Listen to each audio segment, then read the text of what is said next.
إلا بالله العلي العظيم أعوذ بالله من الشيطان الرجيم بسم الله الرحمن الرحيم الحمد لله رب العالمين والصلاة والسلام على أشرف الأنبياء والمرسلين والعاقبة للمتقين وجد الحسن والحسين بالقاسم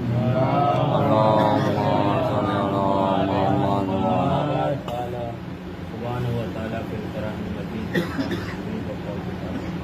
بسم الله الرحمن الرحيم ومن يتوكل على الله فهو حسبه اللهم صل على محمد وآل محمد.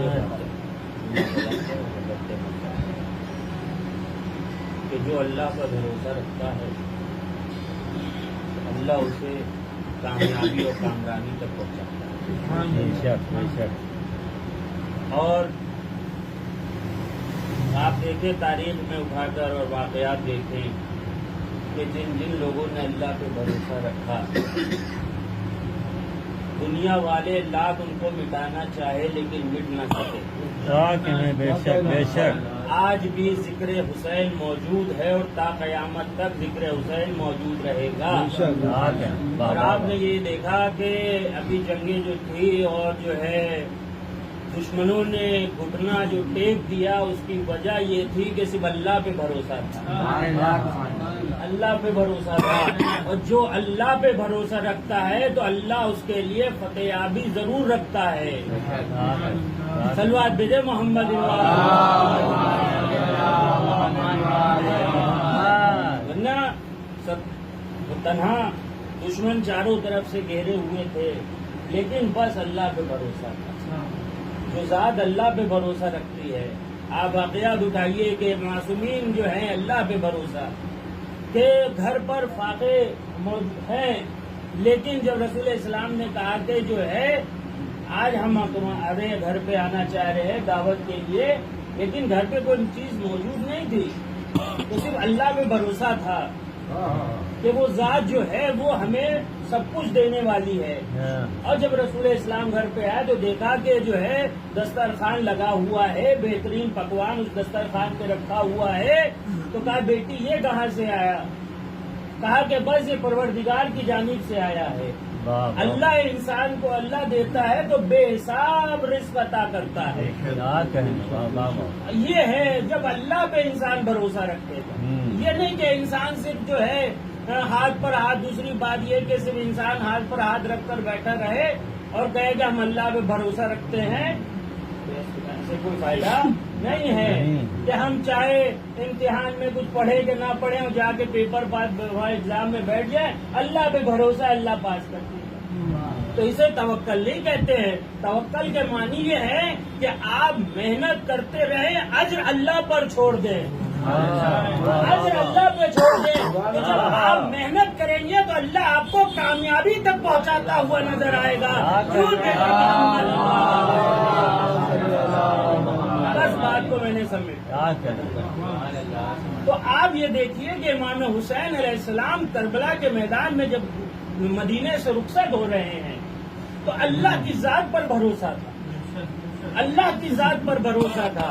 اہل بیت نے قدم قدم پر جو ہے ذات اللہ کی راہ پر اور اپنی جانیں قربان کی اور اللہ کی ذات پر بھرپور بھروسہ تھا. آپ دیکھیں خود مشاہدہ کر سکتے ہیں کہ جو ہے کیا تھا ان کے پاس. لیکن سائل آتے رہے دروازے پر جو ہے مانگتے رہے روٹیاں جاتی رہی. واقعات بے انتہا بہت موجود ہیں. وقت نہیں ہے کہ انسان جو ہے اس کی تفصیلی گفتگو کیا جائے. بس میرا یہ کہنا ہے کہ جو انسان ذات خداوندی پہ بھروسہ رکھتا ہے وہ کامیابی تک پہنچتا ہے. اور جو ہے بچوں کے لیے ایک بات کہنا چاہتا ہوں کہ انسان جو ہے اب اجر جو ہے دو طریقے کا ہوتا ہے. ایک اجر اگر انسان خدا کے لیے کام کر رہا ہے تو اجر خدا دے گا. اب ہم جو ہے میدان محشر میں پہنچے، ہمارے سامنے نام اعمال آ گیا اور دیکھا جو ہے تفصیلی لسٹ موجود ہے، اس میں ہم نے یہ نماز پڑھا، ہم نے روزہ رکھا، ہم نے حج کیا، ہم نے زکات دیا، ہم نے خمس دیا، ہم نے کئی بار زیارتوں پر گئے، ہم نے کئی بار حج کیا، اور گٹے کا پیشانی پہ ہمارے بہت بڑے سجدے کا نشان ہے۔ پروردگار تب بھی تو کہہ رہا ہے کہ انہیں جہنم کی طرف لے کر جا، انہیں جہنم کی کیا بات ہے؟ پروردگار آواز آئے گی کہ تو نے کام کس کے لیے کیا تھا؟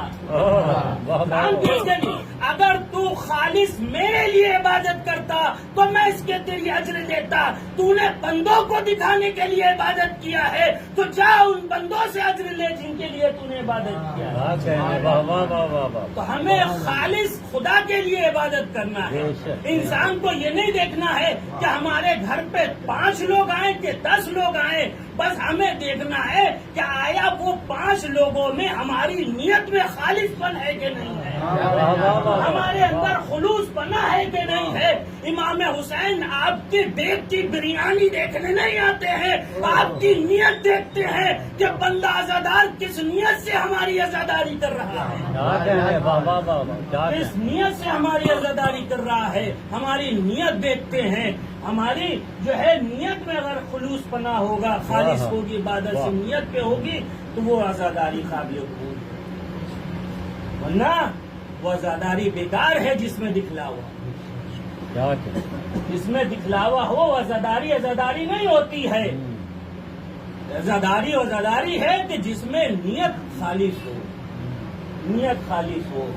عزیزوں، ہمیں ایسا عمل انجام دینا چاہیے میرے بھائیوں کہ جو صرف امام حسین علیہ السلام کے لیے، امام حسین علیہ السلام کے لیے ہو، کہ لوگ زیارتوں پر گئے تھے، چند میزائلیں دیکھ کر گھبرا گئے، چند میزائلیں دیکھ کے، اور باقاعدہ جب ہندوستان ایئرپورٹ پہ اترے تو ایسا زمین چوم رہے تھے جیسے کوئی درگاہ کی زمین چوم رہا ہو۔ ارے حوصلہ تو جذبہ دیکھنا ہو تو ایران کی عورتوں کا جذبہ دیکھیے کہ جو اپنی بچوں کو اٹھا کے گودوں سے پھینک دیا کرتی تھی اسلام کے لیے، اسلام پر قربانی دینے کے لیے۔ جذبہ دیکھنا ہو تو جناب زینب کا دیکھیں کہ جن کے سامنے 18 بنی ہاشم کی لاشیں آ کر رکھی گئی تھی، اور کہتے ہیں کہ ہم جناب زینب کے عزادار ہیں، کہتے ہیں کہ ہم حسین کے عزادار ہیں۔ جب چند میزائل دیکھ کر گھبرا گئے تو کیا میدان امام حسین کے سامنے نظر آؤ گے؟ کیا امام زمانہ کے سامنے نظر آؤ گے؟ اگر واقعی محبت کا جذبہ اپنے اندر رکھتے ہو تو صرف ذات خدا سے خوف کرتے ہوئے نظر آؤ، کسی انسان سے خوف نہ کرتے ہوئے نظر آؤ۔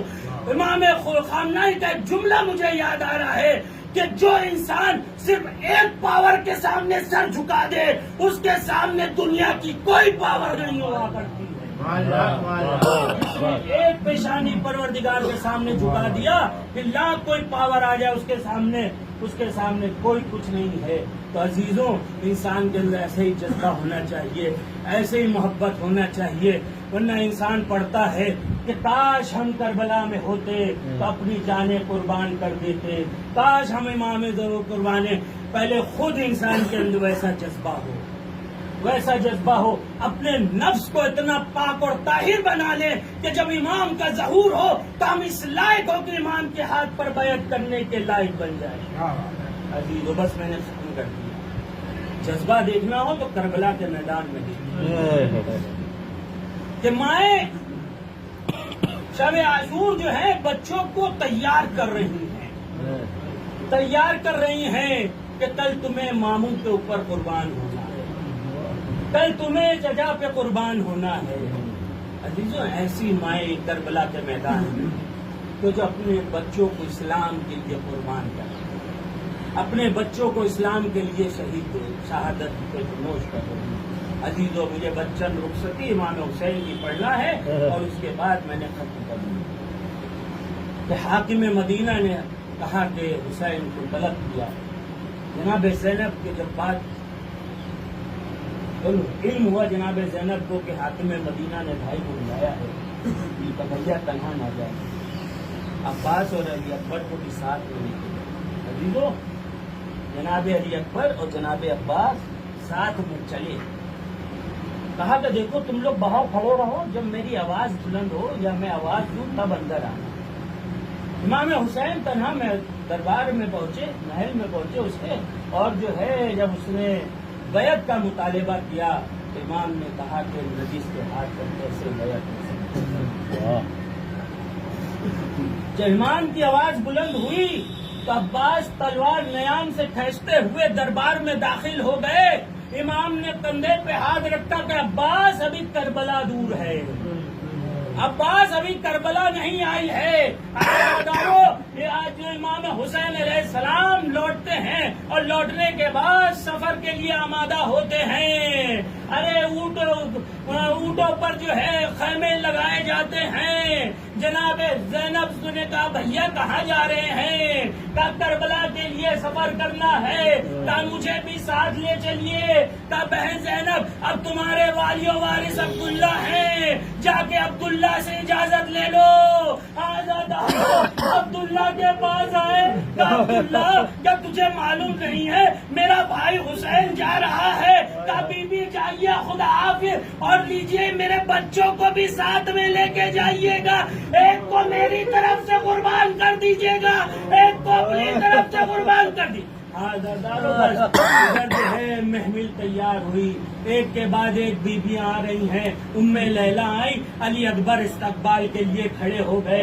ام فروہ آئی، قاسم استقبال کے کھڑے ہوئے. جب ایک بیوی چلی تو عباس آگے آگے اعلان کر رہے اے مدینے والوں اپنی نگاہیں نیچے کر لو، علی کی بیٹی آ رہی ہے. میں کہوں گا عباس ارے آج تو مدینہ ہے، حسین بھی موجود ہے، کل بعد شہادت یہی بی بی ہوگی، کوفہ اور شام کا بازار ہوگا. برائے ناصر دربار میں لائی جائے گی، تب کون کہے گا کہ